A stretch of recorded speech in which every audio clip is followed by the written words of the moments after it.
Ma femme est un salarié à l'extérieur, a eu un problème d'hernie discale et évidemment pendant sa convalescence, on s'est posé la question et si ça avait été moi en tant qu'agriculteur.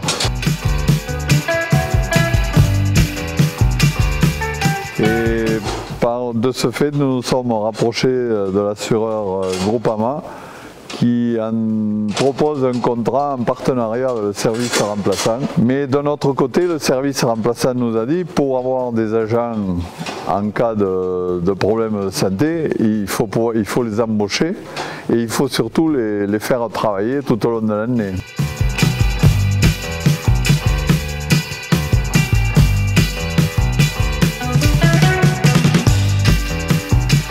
En élevage laitier, la priorité c'est la traite avec la qualité du lait et après le soin aux animaux.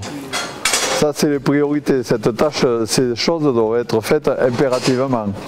Et après pour compléter le temps de travail dans la journée, on a d'autres tâches.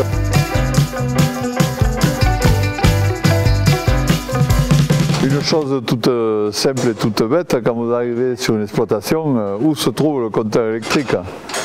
Où se trouve la vanne de l'eau en cas de fuite d'eau dans le circuit?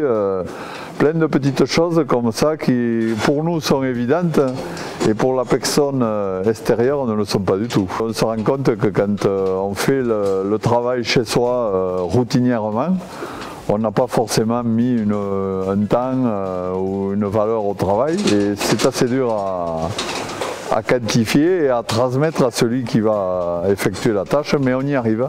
En se creusant la tête un peu, on y arrive.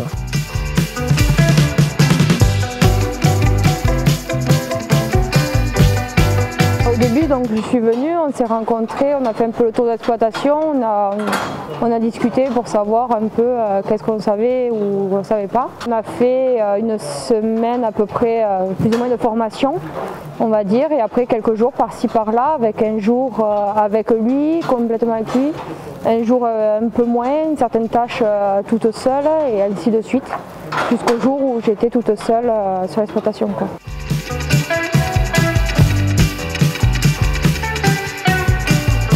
Chaque exploitation avec qui je vais la première fois, je prends un carnet de notes et je note chaque étape généralement des machines à traire parce qu'il y a toujours une petite différence entre chacune même si elles se ressemblent.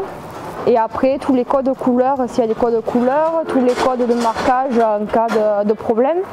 Et après tout ce qui est alimentation ou situation des animaux parce que des fois il n'y a pas qu'un seul cycle, il y en a plusieurs.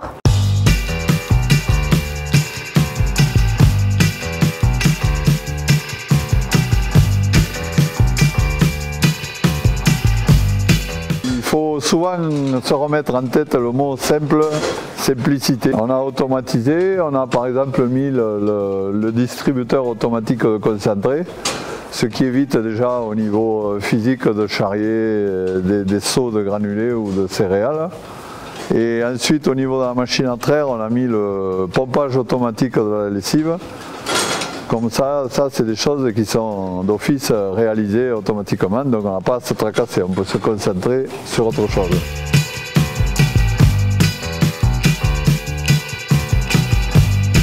Et on essaie de lui laisser dans le meilleur état possible, sans aucun problème. Je pense à des fuites d'eau, des problèmes sur un tracteur, de démarrage, s'il y a des vaches à tarir, on les tarit avant qu'elles viennent, si c'est à quelques jours près, comme ça lui fait moins de travail.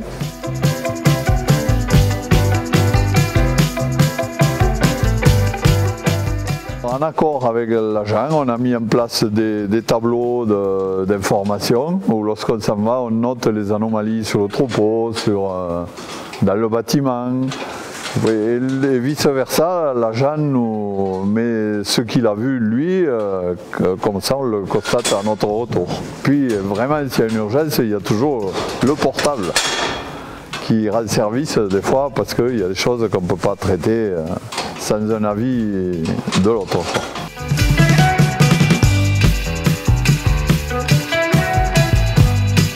j'ai un éleveur en même temps que l'élevage de Monsieur Guillot, qui justement était très stressé par le fait qu'il part. Et aujourd'hui ça va nettement mieux, mais on a passé quelques jours ensemble, à travailler ensemble et à échanger sur les méthodes de travail, à échanger sur la façon de faire.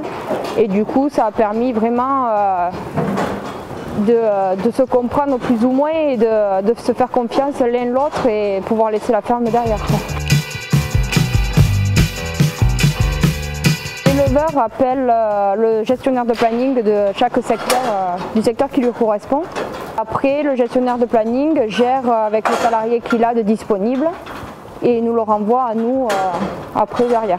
La priorité se passe déjà si la personne est seule sur l'exploitation ou non. Donc s'il y a un accident ou une maladie, déjà ça passe en priorité aussi. Et après pour les congés, dans les cas de surcharge de travail ou de congés, ça passe celui qui a réservé au plus tôt avant l'autre.